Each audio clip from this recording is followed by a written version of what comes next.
ਪੰਜਾਬ ਵਿਧਾਨ ਸਭਾ ਦਾ special ਇਜਲਾਸ ਸੱਦਿਆ ਗਿਆ ਹੈ। हाँ जी, देखो ये तो लगता है कि कुछ वड्डा होने जा रहा है शायद, क्योंकि अज ही बाद दोपहर ये खबर सुनने को मिलती है कि एक रोजा इजलास सद्या गया ते इहदे बाद जे तुसी देखोगे जिहड़े विधान सभा दे स्पीकर आ कुलतार सिंह जी संधवा, उन्हां वल्लों भी बाकायदा एक ट्वीट करके इस गल दी पुष्टि की गई और सारे मैंबरान नूं मौजूद रहने वास्ते कहा गया है। ਤਾਂ ਇਹਦਾ ਮਤਲਬ ਇਹ ਹੋਆ ਕਿ ਕੁਛ ਨਾ ਕੁਛ ਤੇ ਹੈ ਜਿਹੜਾ ਕੱਲ ਨੂੰ ਕੁਛ ਕਹਿ ਲੋ ਅਣਕਿਆਸਿਆ ਵਾਪਰ ਸਕਦਾ ਹੈ ਸਦਨ ਦੇ ਅੰਦਰ। ਹੁਣ ਹਾਲ ਦੀ ਘੜੀ ਦੇਖੋ ਕੈਬਨਿਟ ਦੀ ਮੀਟਿੰਗ ਇਹਨਾਂ ਦੀ ਹੋਣੀ ਆ, ਉਹਦੇ 'ਚ ਏਜੰਡਾ ਸੈੱਟ ਕੀਤਾ ਜਾਣਾ ਸੀਗਾ। ਦੇਰ ਸ਼ਾਮ ਉਹ ਕੀ ਏਜੰਡਾ ਸੈੱਟ ਹੁੰਦਾ ਹੈ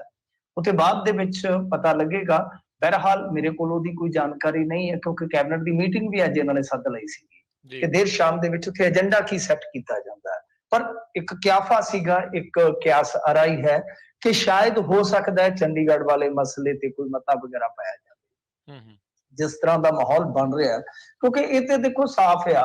मान साहब नूं भी इस गल का मेरे ख्याल दे नाल एहसास हो गया होएगा कि हुण पोले पैरी गल नहीं बननी, कुछ ना कुछ तो विरोध दे वजों सानू जताउणा ही पऊगा। नहीं तो वो जो एक ख्वाब बुनिया होया इन्हां ने कि साडे गवर्नेंस का मॉडल जिहड़ा पंजाब दा जिवें दिल्ली दे विच पंजाब वाला मॉडल साडा सफल होया ते इस तरह ही असीं एक नवां एक्सपेरीमेंट कर सकदे हां कौमी पॉलिटिक्स दे विच कि पंजाब मॉडल नूं असीं अगे जाके प्रचार सकदे हां कि वेखो उत्थे किवें तत्त फट एक्शन होए आ रिफॉर्म्स होए आ असीं नवां कीता। जिवें आपां पंजाब च वेखिया दिल्ली दा मॉडल भी इन्हां ने इसे तरह प्रचारिया सीगा। पर जिस तरह अड़िके डाए जा रहे हैं, तुसीं अज खबर पढ़ लई होनी आ, सुन लई होनी आ, देख लई होनी है कि बिजली वाला मसला, उस तो इलावा जे तुसीं वेखोगे तां कणक दी खरीद भी मेरा मनना सीगा कि एक टेस्ट साबित हुंदी मान साहब वास्ते अगर जेकर यूक्रेन रशिया दा ये कॉन्फ्लिक्ट साडे सामने ना हुंदा। कॉन्फ्लिक्ट तां ना कहिए, हुण तां जंग ही है मसला। तां जे वो जंग ना हुंदी ते मेरे ख्याल दे नाल कणक वेले भी बहुत खज्जल खुआरी होनी सी। हुण तां तुसीं देखोगे FCI ने सीधा ही कह दित्ता, उन्हां कहा 40% साडी अड करके रख, अड करके सीधी 40% ਤੇ FCI ਨੇ ਲੈ ਜਾਣੀ ਆ ਵੀ ਮਤਲਬ ਕਿ ਜੋ ਫੂਡ ਸਿਕਿਉਰਿਟੀ ਐਕਟ ਦੇ ਵਿੱਚ ਜਾਂਦੀ ਹੈ, ਆਰਮੀ ਨੂੰ ਜਾਂਦੀ ਆ ਜਾਂ ਮਿਡ ਡੇ ਮੀਲ ਨੂੰ ਜਾਂਦੀ ਆ, ਉਹ ਸਾਰਾ ਕੁਝ ਇੱਕ ਪਾਸੇ ਉਹ ਰੱਖ ਲੈਣਗੇ। ਬਾਕੀ ਹੁਣ 60% ਸਭ ਨੂੰ ਪਤਾ ਹੈ ਕਿ ਇੰਡੀਅਨ ਵੀਟ ਜਿਹੜਾ ਆ ਉਹ ਬਹੁਤ ਹੱਦ ਤੱਕ ਐਕਸਪੋਰਟ ਹੋਏਗਾ। 2500 ਨੂੰ ਚਲੇ ਗਿਆ ਜੋਧਪੁਰ ਦੀ ਮੰਡੀ ਦੇ ਵਿੱਚ ਰੇਟ ਜਿਹੜਾ 2500 ਆ। ਸੋ ਕਹਿਣ ਦਾ ਮਤਲਬ ਇਹ ਆ ਕਿ ਜਿਸ ਤਰ੍ਹਾਂ ਇਹਨਾਂ ਨੇ ਸ਼ੁਰੂਆਤੀ ਦੌਰ ਦੇ ਵਿੱਚ ਇੱਕ ਤਰ੍ਹਾਂ ਨਾਲ ਸੰਕੇਤ ਦਿੱਤੇ ਆ ਕੇਂਦਰ ਵਾਲਿਆਂ ਨੇ, ਉਸ ਚੀਜ਼ ਨੂੰ ਇਹ ਭਾਂਪ ਗਏ ਨੇ। ਮੇਰਾ ਤਾਂ ਇਹ ਮੰਨਣਾ ਹੈ, ਵੇਖੋ ਹੁਣ ਕੱਲ ਨੂੰ ਹੋ ਸਕਦਾ ਮੇਰਾ ਮੰਨਣਾ ਗਲਤ ਹੋਵੇ, ਪਰ ਮੇਰਾ ਮੰਨਣਾ ਹੈ ਕਿ ਕੁਛ ਨਾ ਕੁਛ ਤੇ ਕਰਨਾ ਪਏਗਾ, ਕੁਛ ਨਾ ਕੁਛ ਤਾਂ ਦਿਖਾਉਣਾ ਪਏਗਾ, ਕਿਉਂਕਿ ਦੋਹਰਾ ਦਬਾਅ ਹੈ। ਇੱਕ ਤੇ ਇਹ ਆ ਕਿ ਉਹ ਦਾਬੂ ਕਰੀ ਜਾਂਦੇ ਆ, ਦੂਸਰਾ ਕਿ ਪੰਜਾਬੀ ਦਵਾ ਦਵ ਇਹਨਾਂ ਦੀ ਮੁੱਠੀ ਚੋਂ ਕਿਰ ਰਹੇ ਆ। ਪੰਜਾਬੀ ਮੁੱਠੀ ਚੋਂ ਭਾਵ ਕੀ, ਉਹਨਾਂ ਦਾ ਯਕੀਨ, ਉਹਨਾਂ ਦਾ ਯਕੀਨ ਮੁੱਠੀ ਚੋਂ ਕਿਰ ਰਿਹਾ ਕਿ ਯਾਰ ਇਹ ਕੁਛ ਨਹੀਂ ਕਰ ਰਹੇ, ਇਹ ਕੁਛ ਨਹੀਂ ਕਰ ਰਹੇ, ਬੋਲ ਨਹੀਂ ਰਹੇ, ਕੇਂਦਰ ਤੋਂ ਡਰ ਰਹੇ ਨੇ, ਇਹ ਡਰਪੋਕ ਜੇ ਬੰਦੇ ਬਣ ਗਏ ਨੇ। ਤਾਂ ਕਿਤੇ ਨਾ ਕਿਤੇ ਦਿਖਾਉਣਾ ਪਏਗਾ ਕਿ ਨਹੀਂ ਅਸੀਂ ਡਰਪੋਕ ਨਹੀਂ, ਉਹ ਮਿੱਥ ਨੂੰ ਤੋੜਨਾ ਪਵੇਗਾ, ਉਸ ਧਾਰਨਾ ਨੂੰ ਤੋੜਨਾ ਪਵੇਗਾ ਕਿ ਨਹੀਂ ਨਹੀਂ ਨਹੀਂ ਨਹੀਂ ਅਸੀਂ ਟੱਕਰ ਲੈ ਸਕਦੇ ਹਾਂ, ਅਸੀਂ ਜ਼ੁਰਤ ਵਿਖਾ ਸਕਦੇ ਹਾਂ। ਸੋ ਇਹ ਇੱਕ ਕਿਆਫਾ ਹੈ ਕਿ ਹੋ ਸਕਦਾ ਕਿ ਜਿਸ ਤਰ੍ਹਾਂ ਕੇਂਦਰ ਇਹਨਾਂ ਨੂੰ ਅੱਗੇ ਲਾਉਣ ਦਾ ਯਤਨ ਕਰ ਰਿਹਾ ਹੈ ਕਿ ਸਮਾਰਟ ਮੀਟਰ ਲਾਓ, ਨਹੀਂ ਤਾਂ ਅਸੀਂ ਤੁਹਾਡੇ ਫੰਡ ਬੰਦ ਕਰ ਦਿਆਂਗੇ, RDF ਬੰਦ ਕਰ ਦਿੱਤਾ, ਇਸ ਤੋਂ ਇਲਾਵਾ ਕੋਲਾ, ਇਸ ਤੋਂ ਇਲਾਵਾ ਬਿਜਲੀ,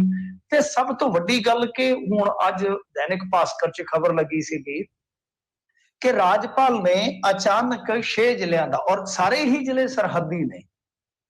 ਸਰਹੱਦੀ ਜ਼ਿਲ੍ਹਿਆਂ ਦਾ ਦੌਰਾ ਰੱਖ ਦਿੱਤਾ। ਔਰ ਤੁਹਾਨੂੰ ਯਾਦ ਹੋਏਗਾ ਕਿ ਆਪਾਂ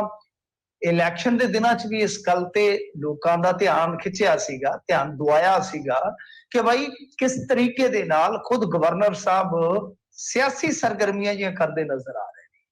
ਜਦਕਿ ਉਹ ਸੰਵਿਧਾਨਕ ਅਹੁਦੇ ਤੇ ਆ। ਸੋ ਤੁਸੀਂ ਦੇਖ ਲਓ ਕਿ ਕਿਸ ਤਰ੍ਹਾਂ ਘੇਰਾਬੰਦੀ ਕੀਤੀ ਗਈ ਹੈ ਪੰਜਾਬ ਸਰਕਾਰ ਦੀ, ਜਿਸ ਤਰੀਕੇ ਨਾਲ ਘੇਰਾਬੰਦੀ ਚੱਲ ਰਹੀ ਹੈ। ਤੁਸੀਂ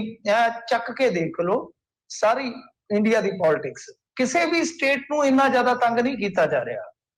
ਮੈਂ ਤੇ ਕਈ ਵਾਰ ਸ਼ਬਦ ਇਸਤੇਮਾਲ ਕਰਦਾ ਹੁੰਦਾ ਕਿ ਜਿਵੇਂ ਰਾਹੁਲ ਗਾਂਧੀ ਨੇ ਕਿਹਾ ਸੀਗਾ ਕਿ ਕੁਝ ਵਿਸ਼ੇਸ਼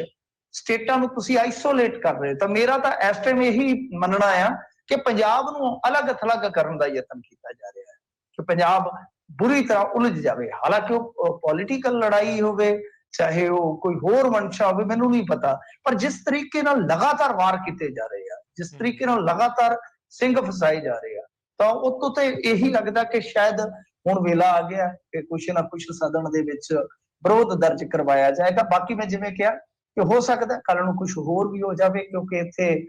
ਮੌਕਾ ਜਿਹੜਾ ਮੰਗਾਂ ਦਾ ਦਿੱਤਾ ਜਾਂਦਾ, ਕੱਢ ਕੇ ਚੱਕੀ ਰਾਹ ਰੱਖ ਦਿੰਦੇ ਆ। तो ऐसा पता नहीं होएगा कि की होएगा, क्योंकि BSF ਦਾ ਨੋਟੀਫਿਕੇਸ਼ਨ ਤੁਹਾਨੂੰ ਪਤਾ ਹੈ ਇਸੇ ਤਰ੍ਹਾਂ ਹੀ ਜਿਹੜਾ ਤਤਕਾਲੀ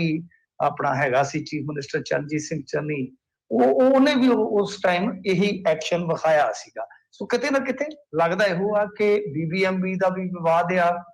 ਇਸ ਤੋਂ ਇਲਾਵਾ ਚੰਡੀਗੜ੍ਹ ਸਰਵਿਸ ਰੂਲ ਵਾਲਾ ਜਿਸ ਤਰ੍ਹਾਂ ਦਾ ਮਸਲਾ ਹੈ, ਜਾਂ ਕੇਂਦਰ ਨਾਲ ਕੁਝ ਹੋਰ ਵੀ ਅੜਕੇ ਆ, ਹੋ ਸਕਦਾ ਕਿ ਇਹਨਾਂ ਤੇ ਕੁਛ ਨਾ ਕੁਛ ਉੱਥੇ ਜ਼ਰੂਰ ਬੋਲਿਆ ਜਾਵੇ ਜਾਂ ਕੋਈ ਮਤਾ ਵਗੈਰਾ ਲਿਆਂਦਾ ਜਾਵੇ। ਪਰ ਹਾਲ ਦੀ ਘੜੀ ਇਹ ਸਮੇਂ ਦੇ ਗਰਭ ਦੇ ਵਿੱਚ ਹੈ। ਪਰ ਵੱਡੀ ਖਬਰ ਇਹੋ ਆ ਕਿ ਕੱਲ ਨੂੰ ਇਜਲਾਸ ਸੱਦਿਆ ਜਾ ਰਿਹਾ, ਔਰ ਜਦੋਂ ਵੀ ਭਗਵੰਤ ਮਾਨ ਜੀ ਟਵੀਟ ਕਰਦੇ ਆ ਕਿ ਅੱਜ ਵੱਡਾ ਐਲਾਨ ਹੋਏਗਾ,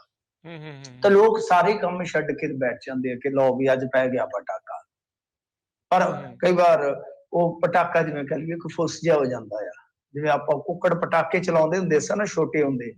ਉਹ ਹੁੰਦੇ ਤਾਂ ਵਾਹਵਾ ਸੀਗੇ ਉਹ ਗੁੱਛੇ ਵਾਂਗੂ, ਪਰੰਤੂ ਚੱਲਦੇ ਉਹਦੇ ਚੋਂ ਕਈ ਵਾਰ 5-7 ਹੀ ਹੁੰਦੇ ਸੀ, ਬਾਕੀ ਜਿਹੜੇ ਉਹ ਓਦਾਂ ਹੀ ਠੁਸ਼ ਕਰ ਜਾਂਦੇ ਸੀਗੇ। ਖੈਰ ਕੁਛ ਐਲਾਨ ਵੱਡੇ ਵੀ ਹੋਏ ਨੇ, ਕੁਛ ਐਲਾਨ ਜਿਹੜੇ ਆ ਉਹ ਉਸ ਪਟਾਕਾ ਵੀ ਸਾਬਤ ਹੋਏ ਆ। ਹੁਣ ਕੱਲ ਕੀ ਹੁੰਦਾ, ਜਿਹੜਾ ਇਹ ਅਚਨਚੇਤੀ ਜਾਂ ਕਹਿ ਲਓ ਚਾਣਚੱਕ ਫੈਸਲਾ ਲਿਆ ਗਿਆ ਇਜਲਾਸ ਸੱਦਣ ਦਾ, ਉਹ ਵਕਤ ਬਤਾਏਗਾ।